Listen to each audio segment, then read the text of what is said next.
Character video number 4 is live, revealing our final unknown playable character.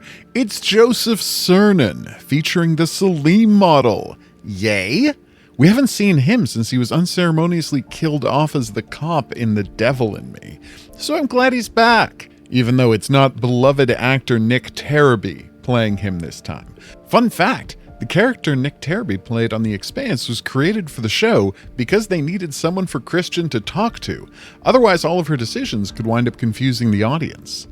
But we're not here to talk about The Expanse. We're here to talk about a far more exciting sci-fi story, Directive 8020. So let's dig into the audio. Because of its purpose, and despite the distance and duration, it will make me feel closer to humanity somehow. The oneness of it all, you know? This one's a little weird because we start with him already in the middle of a sentence, or at least answering a question with because, which is a little odd. Presumably he's responding to a prompt about why he wanted to participate in the mission.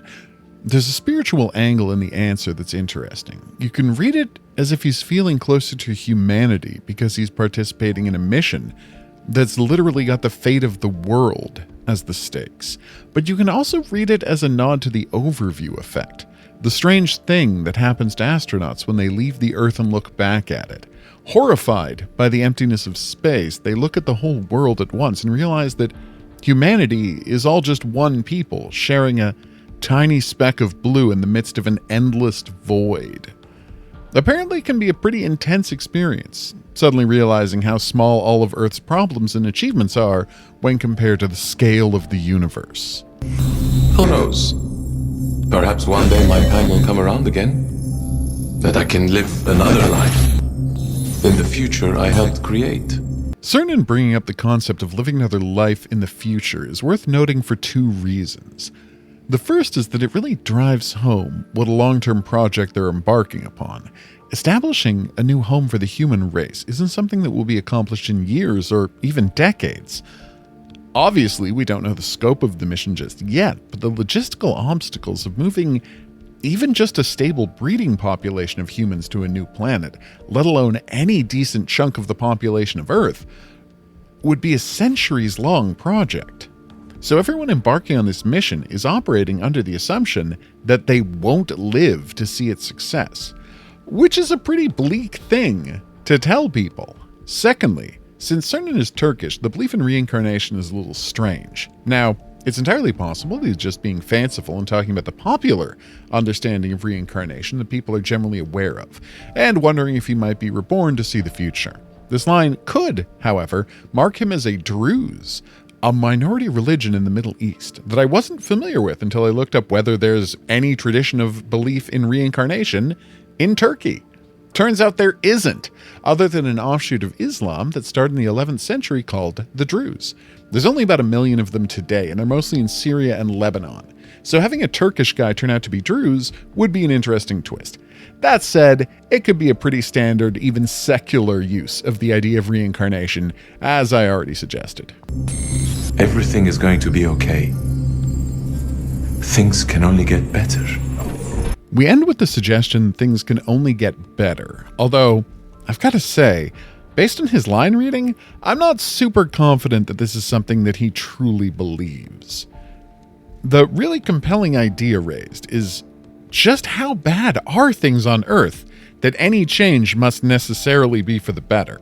This is a ship's crew being sent light years away to check on a purple storm planet in the hopes that it will be able to support transferring human civilization to it. That seems like a crazy, dangerous, and yes, far-fetched idea. But we're told that things can only get better? Just what kind of dire circumstance is Earth going through? A winterfold-caused zombie apocalypse? Okay, that's a stretch, but it really does seem like we're looking down the barrel at complete disaster. Now let's look at the visuals. Another eye check, another DNA strand with a different section focused on, and another time code. This one at 14 hours and 15 minutes of footage. One more week to go, people. Now that we've seen 3 characters' DNA put on screen, it seems super relevant that they did not show us Laura's DNA during her interview.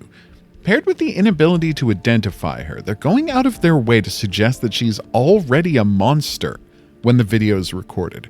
Or maybe a robot? It's definitely strange, but we're not going to be able to figure out exactly what's going on until we find out just when these videos were being made. The numbers around the border remain the same as well, no new clues there. We do learn that he's a 32-year-old technical engineer, which is something else to file away. The cut-ins are more shots from the story trailer. The control room scene, people searching a ruined bunkhouse, dangerous wake-up, a mysterious out-of-focus figure in a goop-filled hallway, the impact crater caused by the meteor that presumably brought the monster onto the ship, the exo-ship repelling scene, and the spinning camera drop shot before we see the ship flying off into space. Now let's check out the email. So he's the connecting tissue that keeps the mission running smoothly. This suggests that he'll be a calming figure who wants to make sure everyone keeps getting along. Weird for a technical specialist to be doing that and not a counselor or a psychologist, but as long as it's getting done, I'm in favor of it. Another line reinforcing him being close to people's hearts, which is good. Okay, he's not a Druze, he just converted to Buddhism. And I know you don't really convert to Buddhism, it's a thing you do, not a thing you believe. But given how casually he's dropping the concept of reincarnation, I still think it's a fair thing to say. Being Buddhist would certainly be a good explanation for how chill he seems in his interview sequence. It's literally all about going with the flow and accepting things as they come. So yeah, I can completely see him being a calming influence on the rest of the crew. While he may still be a Turkish citizen, it's interesting that he moved to Holland.